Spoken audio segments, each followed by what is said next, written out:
Ei näi kuidagi lõppu tulevad teadetele, mis räägivad karude tegudest inimasustuse juures või lähedal. Eelmise nädala neljapäeval Harjumaal Ardu lähedal läksid noored mõmmikud nii julgeks, et tullasid lausa maja ukse ees. Sellelt valvekaamera salvestuselt on näha, kuidas üks mesikäpp ulgub ringi Lääne-Virumaal Samma külas asuva eramaa juures. Ning põhjustal selleks oli, sest seal resideeruv Rauna on usin mesinik ning just see tegevus mesikäpa huvi äratas. Karu on käinud käruga sõitmas. Meil oli küll jutt, et võta, aga pane tagasi. No ma ei tea, nii ikka ei ole viisakas.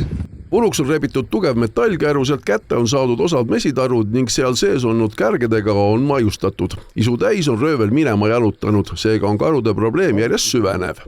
See on meie looduskaitseline tegelikult edulugu, lihtsalt sealhulgas ka karu, et lihtsalt nende arvukus on täna tõusnud ja suure tõenäosusega tõuseb järgmistel aastatel veel ja lihtsalt ongi, et ega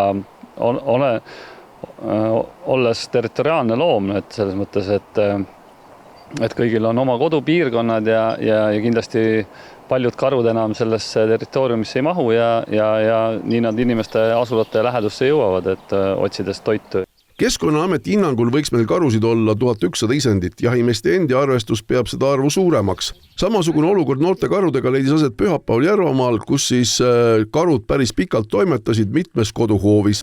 Liikumas neid nähti selles piirkonnas juba varem.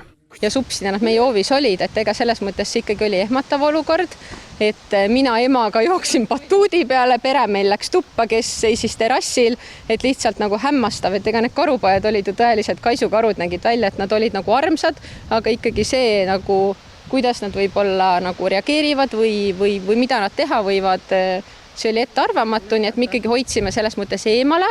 Nad tegid tiiru ümber meie hoovi, meie aiamaa, siis emal tuli meelde, et tal on kasvuhoone lahti. Kiiresti läksime päästma seda, ema istus kasvuhoones kinni, isal paar mesitaru hoovi peal veel, et mõtteid käis igasuguseid peas läbi. Aga karud olid varsti tagasi ning murdsid siis ära kana. Mida teeb üks metsloom, kui ta näeb nii-öelda saaki, siis ikkagi sealt tuli kiskja välja. Et ta ei olnud enam seesama nunnu karukene, kes seal tatsas hoovi peal. Selle viimase Võõbu külas aset läinud juhtumi puhul kahtlustatakse, et tegemist võib olla sama kolmikuga, kes natukene varem toimetas häirimatult suhteliselt samas piirkonnas Ardu juures. Kas peaksin juba sellesse suhtuma natukene tõsisemalt?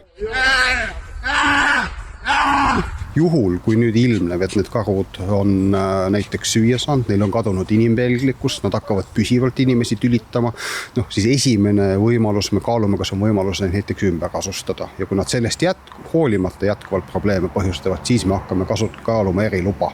Et just noorte karude ja nii-öelda noorte karudega emakarude puhul oleme me äärmiselt konservatiivsed. Kindlasti need karud nagu kõik sinna meie loodusesse ära ei mahu.